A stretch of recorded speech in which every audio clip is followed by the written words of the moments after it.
اوقات کے مطابق زندگی بسر کرنی چاہیے، یعنی جو بھی ہماری حیثیت ہے، جتنا بھی جس کو آپ افورڈیبلٹی بولتے ہیں، افورڈ کر سکنا، جو اس کی حیثیت ہوتی ہے تو وہ اوقات کہلاتی ہے۔ اگلا ہمارا لفظ ہے اضطراب۔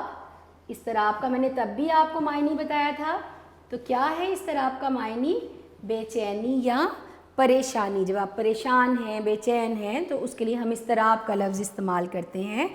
تو عاشق حالت اضطراب میں محبوب کے در کے چکر لگاتا ہے، کوئی بھی جیسے ہم نے پڑھا تھا بار بار اس کے در پہ جاتا ہوں، حالت اب اضطراب کی سی ہے۔ تو اضطراب کا آپ اسی شعر میں سے جس شعر میں یہ لفظ استعمال ہوا ہے، اگر آپ تھوڑا غور کریں تو وہیں سے آپ اس کا جو جملہ ہے وہ بنا سکتے ہیں۔ اگلا ہمارا لفظ تھا خانہ خراب۔ کیا مطلب بتایا تھا تب میں نے اس کا؟ تباہ حال، جس کی حالت بہت خراب ہو، تباہ و برباد ہو، اس کے لیے یہ جو لفظ ہے یہ شاعر نے یہاں پر استعمال کیا ہے۔ تو جو تباہ حال ہے اس کے لیے یہ لفظ استعمال ہوتا ہے۔ تو آہو زاری جو ہے یہ کسی خانہ خراب عاشق کو لگتی ہے، یا یہ عاشق تو عشق میں خانہ خراب ہے، اس طرح سے کوئی بھی جملہ جو ہے وہ آپ اس کا بنا سکتے ہیں۔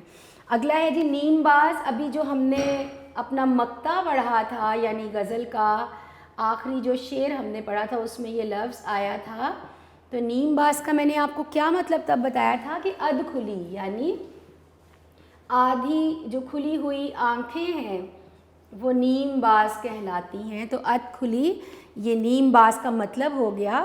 تو نیند کے خمار سے اس کی آنکھیں نیم باز ہیں، کوئی بھی آپ اس کے لیے جملہ جو ہے وہ لکھ لیں۔ اور مستی یعنی مدہوشی، تو کیا تھا مقطع میں کہ جو شرابی ہے وہ مستی میں جھوم رہا ہے، یا اس نے عاشق نے محبوب کی آنکھوں کو جو اس کی مستی قرار دیا ہے۔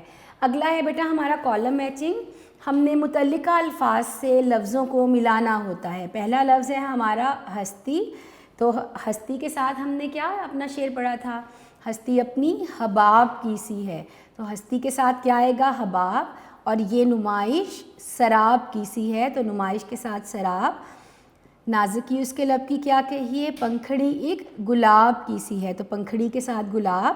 اور میر النیم باز آنکھوں میں ساری مستی شراب کی سی ہے، تو آنکھیں کے ساتھ کیا آئے گا؟ نیم باز۔ بار بار اس کے در پہ جاتا ہوں، حالت اب اضطراب کی سی ہے، تو حالت کے ساتھ کیا آ جائے گا؟ اضطراب آ جائے گا۔ اس کے بعد ہے دل۔ آتش غم سے دل بھنا شاید، دیر سے وہ کباب کی سی ہے، تو دل کے ساتھ کیا آئے گا؟ کباب۔ اور میر النیم باز آنکھوں میں ساری مستی شراب کی سی ہے، تو مستی کے ساتھ آئے گا شراب۔ اور میں جو بولا کہا کہ یہ آواز اسی خانہ خراب کی سی ہے، تو آواز کے ساتھ آئے گا خانہ خراب۔ تو ایک لفظ کو اس کے متعلقہ لفظ سے، یعنی ہر شعر کے مصرعے میں جس طرح سے وہ استعمال ہوئے ہیں وہ ہم اس کی کالم میچنگ کریں گے۔ اچھا بیٹا آگے ہے درج المرکبات میں مرکب کی کون سی قسم استعمال ہوئی ہے؟ اچھا سب سے پہلے تو آپ یہ دیکھیے کہ مرکب کیا ہوتا ہے۔ سب سے پہلے میں آپ کو یہ بتاؤں گی کہ مرکب کیا ہے۔ آپ نے کمپاؤنڈ ورڈ سنے ہوں گے، تو کمپاؤنڈ ورڈ کو اردو میں مرکب کہا جاتا ہے، یعنی دو، اگر ہم اس کی تعریف دیکھیں تو دو بامعنی الفاظ جب اکٹھے استعمال ہوتے ہیں تو وہ مرکب کہلاتے ہیں، یعنی دونوں لفظ کوئی معنی رکھتے ہوں اور جب دو بامعنی الفاظ کو ہم اکٹھا استعمال کریں تو پھر وہ کہلاتے ہیں مرکب، یعنی ایک سے زیادہ الفاظ، کمپاؤنڈ ورڈز آپ جس کو بولتے ہیں۔ انہوں نے یہاں ہمیں کچھ الفاظ دیے ہیں اور پوچھا ہے کہ یہ کون سا مرکب ہے۔ کون کون سے الفاظ جو ہیں انہوں نے ہم سے پوچھے ہیں مرکب کے طور پر؟ چشم دل،